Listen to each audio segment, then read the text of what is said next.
Good morning, Octopus. Your maths lesson today, we are looking at written methods for multiplication.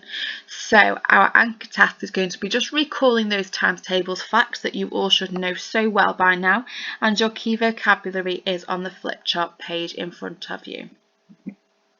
So as your anchor task then, just to get those brains warmed up, can you recall these times tables facts in your book? And then moving on, let's have a look at written method. So if we had a 2 by 1 digit number that we were multiplying together, we could use a number of methods to do this in a written way. So we could use a grid method to start off with. So if we had the number 24, we would separate that or partition it into 20 and 4, and we are timesing by 4.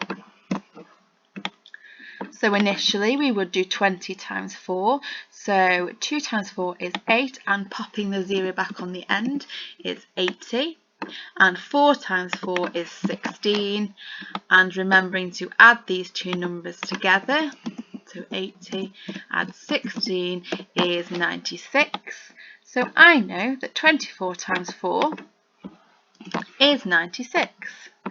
Another way we could do it is using counters. So 24 times 4. So I am showing on one row here that I've got 20, I've got 2 10s, and I've got 4 1s. So there is 24, and I've got them 4 times. 1, 2, 3, 4.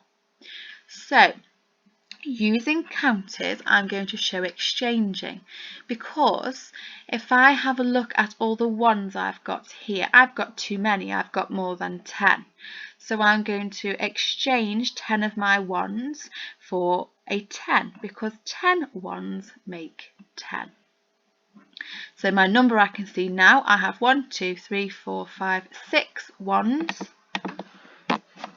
And I have 1, 2, 3, 4, 5, 6, 7, 8, 9 tens. So my answer is still the same, it is 96. Another way of doing this is using column method. So we have done this before in class, but I'm going to give you a quick reminder. So we have got 24 times 4. So what we are doing is essentially partitioning that 24. So the first thing we are going to do is we're going to do 4 times 4. Okay, so 4 times 4 is 16. Okay, so I'm going to put down my 6 and carry my 1, because I cannot have 16 in one column.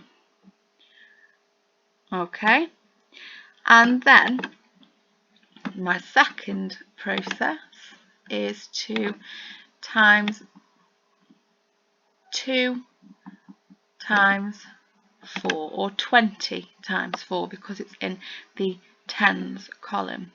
So 2 times 4 is 8, and making sure that I have popped my placeholder in the ones column, and finally adding them together, 6 add 0 is 6, and 1 add 8 is 9, and I've got the same answer.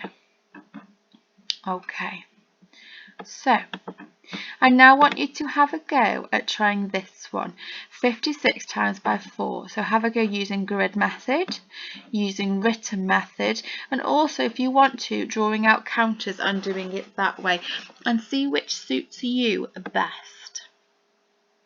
So pause the video and do that now. So for silver today, you are answering questions 1, 2 and 3. There are more than one question for question 3, it's just gone onto the next page, so be careful. You are looking at using counters and using that method to work out a sum of your own. You are also trying to use the second written method we've tried today to work out 6 times 28, so using the method Rosie's used here. And finally, you're using a different kind of written method, a different kind of column method, which I'm going to show you now. So this is sort of a shorter version of the column method I have just shown you. Let's just choose a different colour for our font. Let's do 43 times by 4. So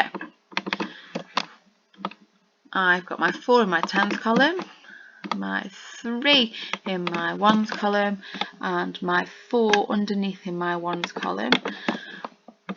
I'm showing what operation I am doing, and I am drawing my equal sign where my answer will go. So initially we need to, it's the same process, we need to show 3 times 4. Okay, so 3 times 4 is 12. So I'm putting my 2 in the ones column, but I can't have my 1 there. I can't put 12 in my ones column because it is greater than 10. And then, so I've popped my 1 underneath because I'm popping it underneath in the tens column because it is showing it is worth 10. It is 1/10. Then I need to do 4 times 4. So I'm doing this here. So 4 times 4 is 16, and I've got 1 to add on that I've carried over. So I have 17. So I'm going to pop my 7 here. Now I've got nothing else to work out, so my 1 can go straight in to my next column, which is my hundreds column. So 43 times by 4 is 172. It is the same process as the column method I have just shown you on the earlier slide, but it makes it a little bit smaller, a bit shorter when you're writing it all out in your book. So this is a method that Danny has used here, and it's going to ask you to use that method with different calculations. Okay, for gold, you are choosing which written method you prefer to answer the questions, from questions 4 all the way up to 6, with some problem solving questions there, so picking out the numbers and the information you need to calculate together. Finally, for platinum, you have some missing digits. So something times 7 has got to equal 14. So have a look at those carry numbers and think about what this missing number could be. And finally, a reasoning question. Can you identify and explain the mistake in Stefan's work? So perhaps having a look at that calculation yourself and seeing if you get the same answer and where Stefan has gone wrong. We have done this before, Octopus. It was a while ago, but you should have some recall of doing this in class. So have a go at using column method to do your multiplication, but you also have your grid method to check your working out, and you can also use your counters to help you as well.